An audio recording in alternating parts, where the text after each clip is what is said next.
coincidentally, an article came out on Variety. It says top Hollywood law firm launches service to combat soaring celebrity deepfake phenomenon. And that is called Venable LLP. They've created something to where they're actually launching this, and these are people that back Taylor Swift, your Trumps, your Scarlett Johansson, stuff like that. Yeah. So it's interesting because this tech could work with what they're doing. Yeah. Because you could prove provenance. Because imagine a piece of tech with this infrastructure, you can almost automatically grade how real something is. You could be like, oh, this is 30% accurate. And you could start creating fail safes. It's like, if it's not a condom's percentage rate, I always joke that condom rate, 98.9% or whatever, successful. Yeah. But if you don't hit a certain criteria, then it's not valid. Yeah. You know what I mean? And then say you are that computational device that's showing these deep fakes, whether it's Instagram or the device itself. Yeah. If it doesn't meet a certain match, it just can't be displayed on that piece of media. Yeah. And therefore, it eliminates the ability to view it. And if you can't view it, is it still a problem? Yeah. You know what I mean? Is it checked also by AI? Because, everything that's made, it has to be checked, right? So is it checked by AI in order to... So again, this is where the infrastructure of AI, I hear it being talked about, especially those that are balls deep into this whole thing. Mm-hmm. But if you're 10 toes down in this industry, the infrastructure problems that we're going to have are going to eclipse crypto, at least as far as usage, because mass adoption of crypto isn't happening right now. Yeah. I'm hopeful that it will. It makes no sense to me why it wouldn't. We've already been paying for things digitally. Why do we need the liaisons that we have taking their piece when we can do it a lot more seamlessly? Yeah. Again, my argument for X and O, sorry for the tangent, but in AI, we're going to need, as of right now, because of our consumption, we're going to need more farms, more storage, more processors so that you can parse it, ingest it, learn from it. That all takes real infrastructure. Remember when cloud services were first introduced? Mm-hmm. And everybody's like, oh, I'll just put it in the cloud. Cool. Put it in the cloud. Do you know that the cloud is actually physical? It's not just up. Yeah. It's data centers. Remember that big North Carolina Apple Center? Yeah. And that's not the only one. They're all over the globe. Look at Luleå, Sweden. It has a substantial amount of data centers. Yeah. So massive data centers. That infrastructure is going to have to be increased substantially in order to happen. I'm from Arizona originally, and that's right. I just went there, and they're talking about putting in large chip factories to make chips, and then also a lot of AI storage. And it's very heat intensive. It's very energy intensive, and so in order to basically have to bring in water into the desert and then find a way to recycle that water, cool that water, be able to use that water in the manufacturing process. And so these are all just problems that they're going to have going forward in this, but you have a wonderful flat area called Phoenix with no natural disasters other than how fucking hot it is there. That's a pretty natural disaster. It's pretty disastrous when you're there. So one of the cases that could be made as far as the deep fakes, and you were saying, well, who's going to be checking this? AI?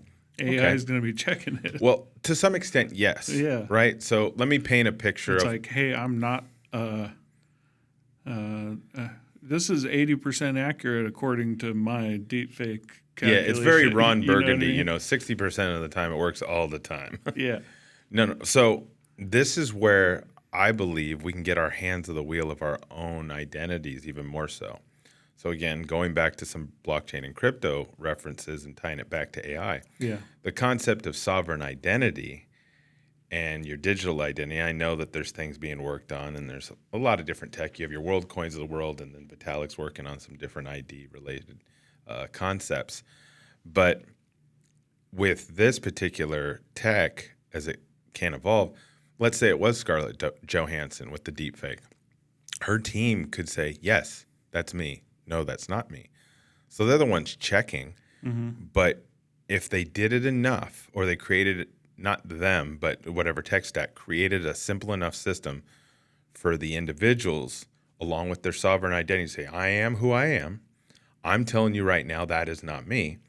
You can train it enough to say, okay, this is not you based upon these are the reasons why you said it's not you, right?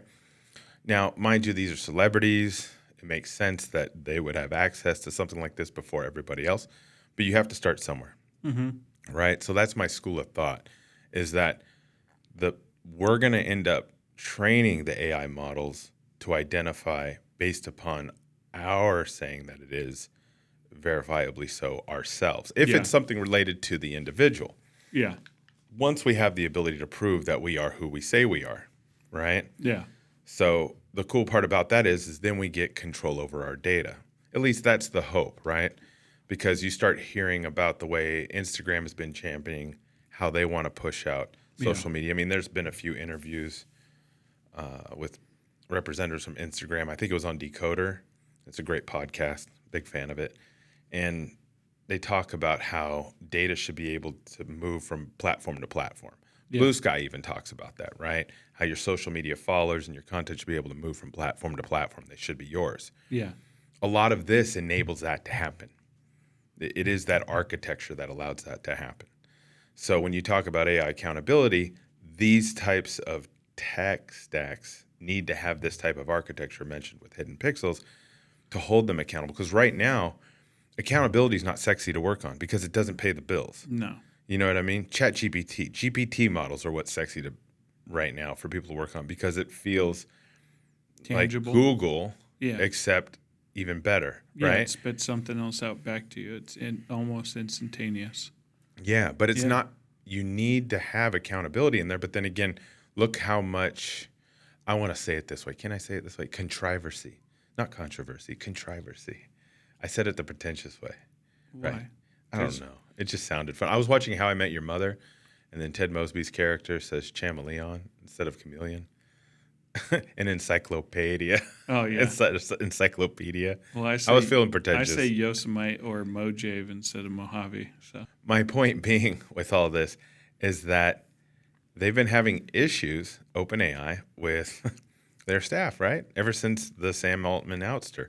Now, I don't know Sam Altman, but why is there all this going on, over there? why? I don't know. That's the question I have. Is there's never been a clear answer. They're a private company, even though they're a not-for-profit, profit. It's like, Yeah. come on, man. I get coloring within the lines to make shit happen properly. Yeah. I love a lot of our legal loopholes in this space, in this entire infrastructure of North America and globally. But come on, man.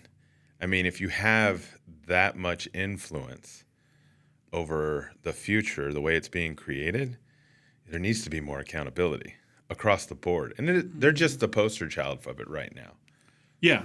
Well, I mean, look at, crypto just even Permissionless. 4 years ago when it was like, oh, we have to have more accountability in crypto. And there were a lot of scams going on at the time. So probably still today. What's funny about that is people would say the deep fakes of Vitalik going on YouTube, right? Mm-hmm.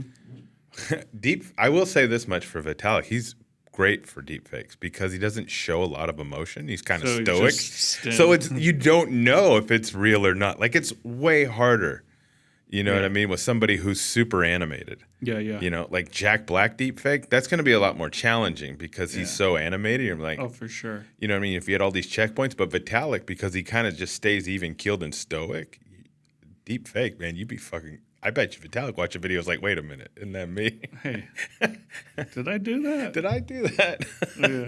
Yeah. So. Yeah. But anyways, AI accountability. We'll have links in the show notes to some of the information that's been going on across the board from different platforms. If you want to see more, the link to the full episode is below. Please like and subscribe to be notified when new episodes become available.